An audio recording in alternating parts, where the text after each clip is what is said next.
BX1 +. Toujours plus d'actu. Voilà, on va retrouver notre premier invité, c'est Ahmed Laouej, chef de groupe du Parti Socialiste à la Chambre.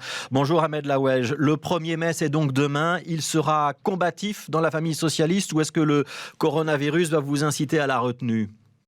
Mais le 1er mai sera l'occasion de rappeler finalement que heureusement que nous avons un État social avec des services publics qui sont en ordre de marche, avec une sécurité sociale qui permet quand même de prémunir les gens contre les difficultés liées, notamment des problèmes de santé, de chômage temporaire, et puis aussi un État social qui fait en sorte que la santé des travailleurs prime sur les intérêts économiques. C'est toute la question du droit du travail. Donc oui, nous rappellerons demain et dès aujourd'hui, dès ce soir d'ailleurs, mais aussi demain, que grâce à cet État social pour lequel on se bat depuis toujours, nous avons la possibilité de faire en sorte que les préoccupations de nos concitoyens, en période de crise en particulier, soient rencontrées. Alors, vous avez accordé une interview ce matin aux journaux La Dernière Heure et La Libre Belgique, dans lequel vous avancez quelques revendications, quelques demandes. On va en épingler deux seulement, si vous voulez bien. On n'a pas le temps de tout passer en revue. Mais d'abord, vous demandez un chèque de 200 € pour les moyens et bas revenus.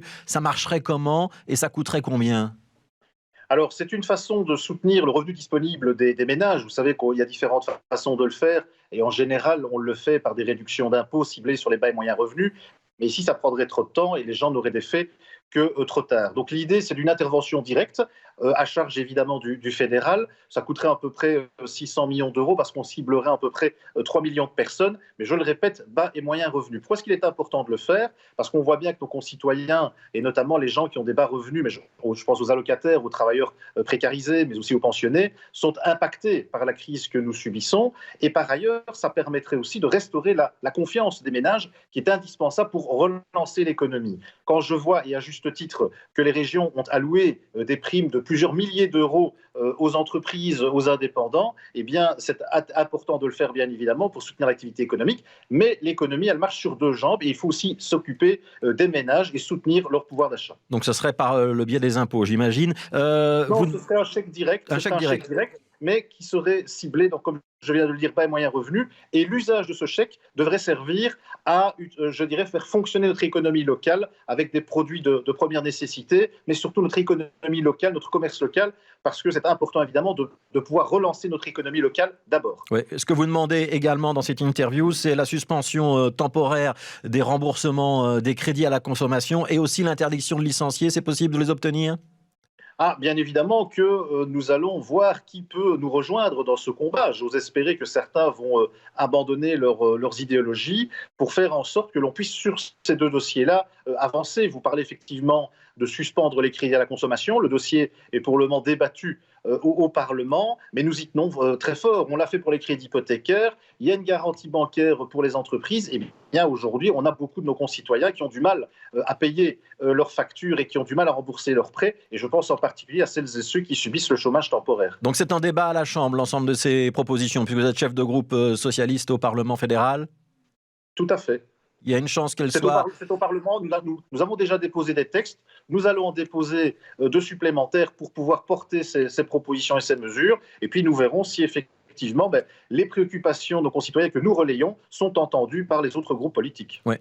Une dernière question, Ahmed Laouej, on parle beaucoup de la fin des pouvoirs spéciaux pour le mois de juin. Georges-Louis Boucher, pour le mouvement réformateur, a dit qu'il était prêt à entrer dans les négociations à partir du mois de juin s'il y avait des partenaires pour discuter. Est-ce que le Parti socialiste est prêt à négocier une sorte de gouvernement d'union nationale et est-ce que le Parti socialiste peut envisager d'entrer dans des négociations où il y aurait par exemple la NVA ? Ou est-ce que la position n'a pas changé ?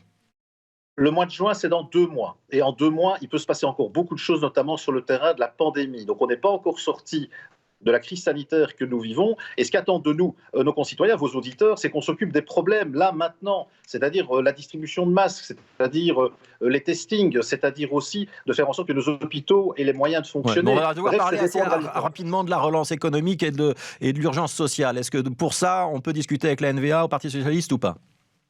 Et nous, notre programme, il est clair. Moi, ce que je vois, c'est que certains ont des lubies séparatistes, que certains sont pétris d'idéologie néolibérale et donc le mot austérité et coupe sombre dans la sécurité sociale à la bouche. Et donc, moi, ce que je dis, c'est que nous devons avoir un programme qui répond aux préoccupations de nos concitoyens. C'est là-dessus que nous nous sommes engagés vis-à-vis de nos électeurs et vis-à-vis de la population de manière générale. On respectera le mandat qui nous a été confié. Merci beaucoup, Ahmed Laouej, d'avoir été en direct ce midi sur BX1.